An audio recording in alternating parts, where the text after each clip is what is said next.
আজকে আপনারা নবান্ন অভিযান করছেন, কিন্তু এই যে সাঁতরাগাছি সামনেই তো একটি বড় ব্যারিকেড রয়েছে এবং সেটা যথেষ্ট আপনার থেকেও উঁচু ব্যারিকেড। দেখুন, প্রথম কথা বলি, আমরা সনাতন প্রহরীর পক্ষ থেকে এখানে একটা সেবা ক্যাম্প করেছি। এখানে আমাদের ঘাটালের এমএলএও আছেন, শীতল কপাট। তো আমরা এই যে ব্যারিকেড দেখছেন, এই ব্যারিকেড কালচার এদের আজকে থেকে নয়।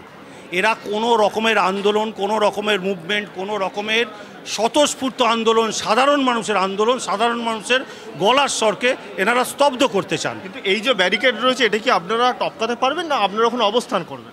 দেখুন, 1 বছর ধরে এই আন্দোলন চলছে, তার মানে এই ব্যারিকেড তো দূরের কথা, এর থেকে উঁচু ব্যারিকেড হলেও টপকানো হবে। তাহলে যখন আপনাদের এই যে মিছিল শুরু হবে সেটা কি হবে, ওখানে গিয়ে কি অবস্থান করবে? অবস্থান এই ব্যারিকেড খুঁজে পাওয়া যাবে না যখন মিছিলটা শুরু হবে।